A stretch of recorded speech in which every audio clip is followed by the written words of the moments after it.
And that's why all those projects you started, we're rolling them out now. You couldn't get it done. You couldn't get it done. And that's the problem. The APNU-AFC's problem was just that.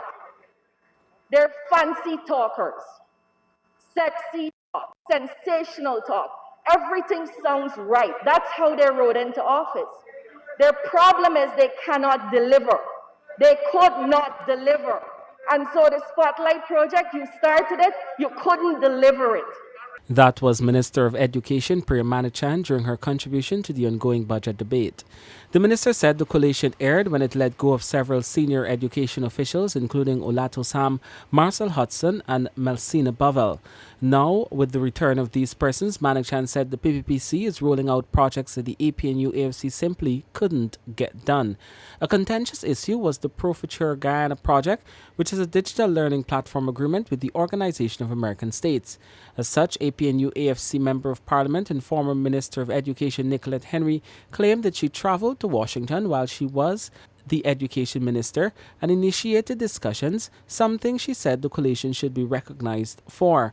But Manickchand argued that years after the agreement was signed, nothing was done. She said the training of teachers under the agreement only commenced in October 2020, 2 months after the People's Progressive Party Civic came to office. The Pro Futuro project, great for travel. You heard the former minister herself. I didn't even know that. She went to Washington. On the 2nd of August, struggling. You went to Washington 2 years before on the people's money. The honorable member, Nicolette Henry, was unable to deliver on any of the projects the honorable member, Nicolette Henry, began. And that was their whole problem. They start Good Hope, can't finish it.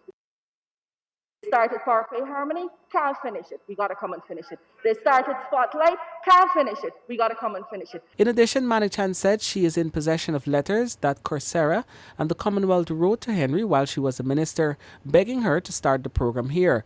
According to the Education Minister, her predecessor refused to start the program.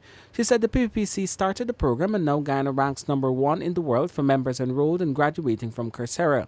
Figures produced by Manickchand show that 31,297 Guyanese took courses, while 9,473 received certificates.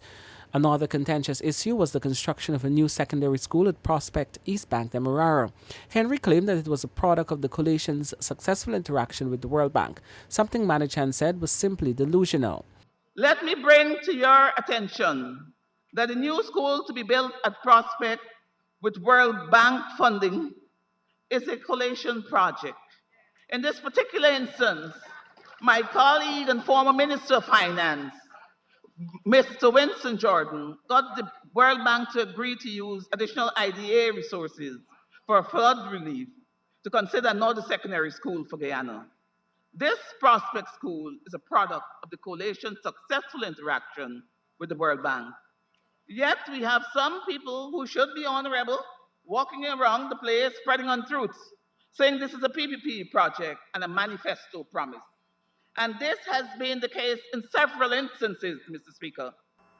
Because they palavered and could not get it done, which is their signature trademark type of behavior and governance, it became too expensive to do 4 schools.